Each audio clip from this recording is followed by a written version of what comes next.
Olá pessoal, tudo bem? Meus caros, minhas caras, sejam todos muito bem-vindos, muito bem-vindas, professor Volney. Hoje vou falar rapidamente a respeito de duas indicações de livros de direito administrativo. Então já antecipo, se você não é da área do direito, provavelmente esse assunto não terá interesse, não será útil para você. Então pode pular o vídeo sem problema algum, mas já faça esse alerta porque eu sei que o tempo de vocês é extremamente precioso. Falarei em vídeos futuros a respeito de técnicas de estudo, como perder o medo de falar em público, questões motivacionais, mas hoje, dicas de livros de direito administrativo. E por que eu trouxe esse assunto? Porque essa semana eu fui procurado por um estagiário e duas ex-alunas. Inclusive uma ex-aluna foi presencialmente anteontem, lá na universidade, que eu dou aula, e me despertou a atenção esse tema em razão de, no curto espaço de tempo, 3 pessoas pedirem indicações do respectivo livro. Pois bem, farei as indicações não desprezando, não menosprezando, não porque os livros que eu indico são os melhores. São os livros que eu adotei e são livros que eu considero de pessoas extremamente técnicas. Inclusive, o material ele já foi testado e validado tanto no mercado de concurso público quanto para aqueles que atuam na área do direito público, mais precisamente na área do direito administrativo. Pois bem, o primeiro livro que eu li, esse livro é antigo, hein? Como eu digo, eu não invento história. As páginas estão até amareladas. Então esse livro é de 2005, a edição é de 2005. Um livro clássico, tradicional, renomado, validado. A autora extremamente capacitada, gabaritada, é o livro de Direito Administrativo da professora Maria Silvia Zanella de Pietro. Essa aqui é a 18ª edição. Então é um livro tradicional, renomado. Foi ele que eu adquiri para preparar o meu material de Direito Administrativo. Aqui eu farei duas observações. Primeira observação inicial, antes de adentrarmos no livro propriamente dito. Por que o tema direito administrativo ele é um tema, digamos, temido, que causa um certo desconforto por uma parcela considerável dos estudantes, alunos, profissionais da área do direito? Porque ele é um assunto que talvez não faça parte do dia a dia da maioria de todos vocês. Com certeza, certamente aqueles que já trabalham na máquina pública, sem sombra de dúvidas, têm muito mais facilidade de compreender o direito administrativo. Além disso, uma outra dificuldade, um outro fator que torna dificultoso o estudo, que torna dificultosa a compreensão do direito administrativo. Ele não tem uma norma, ou melhor, ele não é codificado. Ele não tem uma legislação que concentra os principais temas, os principais assuntos, institutos básicos do direito administrativo. Vou abrir um outro parênteses. Eu não consigo, eu sou professor. Eu não posso presumir que todos tenham clareza nisso. Então, o que significa um código? O que significa o processo de codificação? Por que eu posso chamar a Lei 10.406 de 2002 de Código Civil? E por que eu não posso chamar a Lei 8.245 de 91 de Código de Locação, mas sim Lei de Locação? Então já falo muito em sala de aula, o nosso legislador ele tem a praxe, a tradição de nominar as leis. Então a Lei 8.245 de 91, ela é conhecida como Lei de Locação. A Lei 10.406 de 2002 é conhecida como Código Civil. Uma razão muito simples, creio que intuitiva. É muito mais fácil nós falarmos o artigo 1º do Código Civil do que falarmos o artigo 1º da Lei 10.406 de 2002. Pois bem, mas por que eu posso chamar esta Lei 10.406 de 2002 de Código Civil e a Lei de Locação eu não posso chamar de Código de Locação? Por uma razão simples, porque esta ideia, esse instituto chamado Código, significa que nós conseguimos reunir numa única legislação, num único diploma, os principais preceitos, as principais balizas, os institutos chaves fundamentais de um determinado ramo do direito.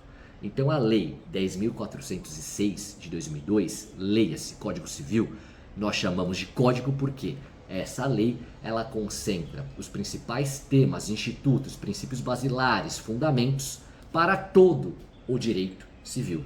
Por isso que nós chamamos de código. Já a lei 8.245 de 91, ela não traz balizas desse ramo do direito. Ela é uma lei destinada exclusivamente ao tema locação. Feita essa consideração, esse grande parênteses, nós não temos um código administrativo. Nós não temos uma, digamos, entre aspas, uma regra-mãe de direito administrativo. As normas são esparsas, das mais variadas. Isso por si só já dificulta o estudo do direito administrativo. Então nós não temos um norte, uma bússola-chave. Dito isto, direito administrativo também não faz parte do nosso dia a dia e talvez uma comparação muito simplória para visualizarmos, compreendermos por que também fica algo um pouco mais complexo. Então, salvo engano, é o professor Eli Lopes Meirelles que dizia isso na sua obra, uma famosa obra de direito administrativo, que ele fala que qual que é a diferença do direito constitucional para o direito administrativo. O direito constitucional é como se ele apresentasse a anatomia do Estado republicano, das nossas instituições que compõem a República Federativa do Brasil.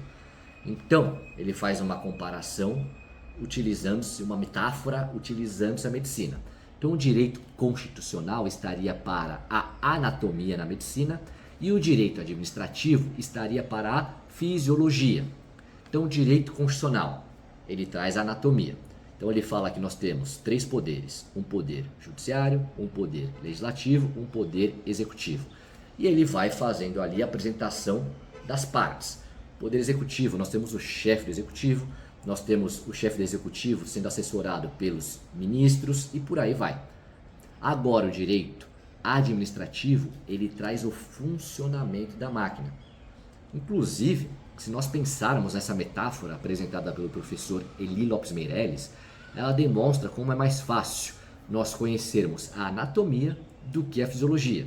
Então eu tenho certeza que nós, por mais leigos que nós venhamos a ser, nós sabemos a anatomia, ainda que básico. Então, ombro, cotovelo, antebraço, mão. Agora, se perguntar a fisiologia, como que isso funciona, como que é a articulação, o desenvolvimento, a dinâmica, aí é outra história. Aí, provavelmente, o especialista da respectiva área médica. Então, o direito administrativo acontece isso. Por isso que eu disse no início, quem trabalha na máquina administrativa, ele conhece o funcionamento, ele conhece a fisiologia, então por isso que talvez seja mais palpável.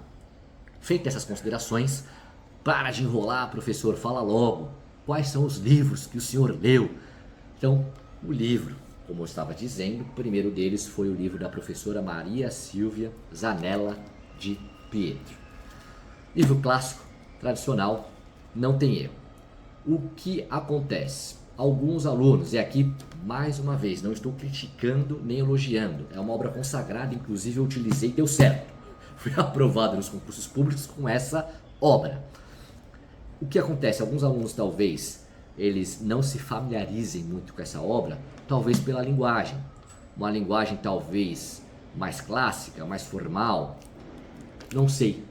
Fato é que os alunos, alguns não têm tanta facilidade no manuseio dessa obra, mas é uma obra super recomendada, utilizei, não vislumbro maiores problemas.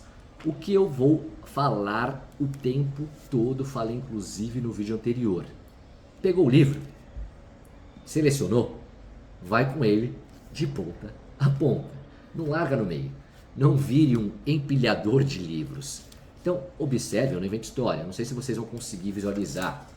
Caiu até aqui uma folha de fichamento que eu fiz. Vocês observem que eu já preparo o material. Esse livro é antigo, mas ele já está preparado. Então tá aqui, deixa eu ver se tem alguma outra aqui, pronto. Acho que fica melhor. Ele já está preparado, já tem aqui uma frase sublinhada, outra grifada com destaque. Por quê? Porque quando eu pegar esse livro novamente, ele já está preparado. Inclusive, eu vou lembrar a razão pela qual eu vim a sublinhar ou destacar determinada frase. Isso facilita o ritmo da leitura por ocasião da revisão. Quando eu faço a revisão num ritmo mais fluido, Fica mais fácil a compreensão, absorção e reflexão. Pois bem, o que aconteceu? Então, diante dessas considerações de alguns alunos, que a obra era difícil, talvez de difícil compreensão, não sei a razão, pediram outra indicação. O que eu fiz recentemente? Eu adquiri, esse livro aqui é recente, então para não inventar história, cadê o ano do livro aqui? É a 32ª edição. Vou editar o vídeo para pular, para vocês não ficarem esperando eu achar o ano dessa publicação. Pois bem, 2023, Direito Administrativo Descomplicado. Professor Marcelo Alexandrino e professor Vicente Paulo. Gostei bastante dessa obra. Antes de adquiri-la, eu tive contato com ela, dei uma folheada, achei interessante a proposta, a visualização, a forma como eles põem os tópicos, o espaçamento, para mim isso pesa. Gostei e fiz da mesma forma. Como eu disse a vocês, pegou uma obra, tem que ler de ponta a ponta. Óbvio, pessoal, quando eu digo ler de ponta a ponta, não é ler todos os dias seguidos, mas é no sentido de pegar a obra e fazer uma meta. Peguei esse livro ele tem 1069 páginas. Então façam uma meta. Eu pretendo ler 30 páginas por semana. Então em quantas semanas eu lerei esse livro? Não sei, 30 semanas? 40 semanas? Façam uma meta. Coloquem no papel a materialização, porque se vocês não colocarem meta, começa a fazer a leitura, chega no meio do livro, esse tema é pesado, meu Deus, licitação, esse assunto é pesado, é penoso, eu morro de medo, e deixa de lado. Façam meta, e vocês fazendo meta vão cumpri-las, e quando chegar num pedaço do livro, num assunto que vocês sentem que é algo penoso, mais uma vez, vocês vão olhar para a tabela do mês passado, do mês retrasado, vão ver que toda a planilha está verde, porque todos os dias foram cumpridos, você não vai querer deixar de cumprir um dia. Então, planejar, colocar meta, prazo máximo, te força a cumprir o cronograma. E confiem, façam meta, coloquem prazo máximo para terminar a leitura de um livro, senão não vai terminar. Estou falando isso com experiência. Coloquem meta. E por que eu falei, 30 semanas, nossa professor, quer dividir o livro para ler em 30 semanas, 40 semanas, quase um ano? Mas quem falou que o estudo, inclusive para quem quer dominar o assunto ou passar no concurso público, quem falou que o estudo é para ser feito no curto prazo? Então, se formos ler esse livro uma vez por semana, se em 30 semanas terminarmos ele, nós não estamos perdendo tempo, nós estamos ganhando tempo. Porque terminou a leitura, deixou o livro preparado, então tá aqui, eu li de ponta a ponta. Eu não sei se dá para ver, vou pegar uma página aleatória aqui, pronto.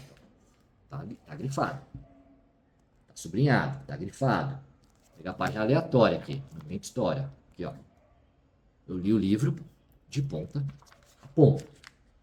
E o que acontece? Se eu pegar esse livro para ler agora, com certeza, em coisa de, se eu quiser fazer uma leitura radical, terminar esse livro no menor tempo possível, em uma semana tranquilamente eu leio esse livro. Com rendimento, com compreensão, com absorção. Agora ele foi preparado ao longo do tempo.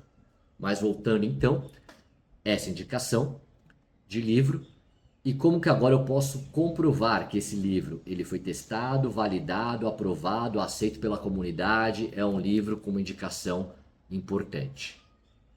Porque existe um site, na verdade não é site, talvez tenha site, mas existe uma página no Instagram chamada Magistratura Estadual em Foco.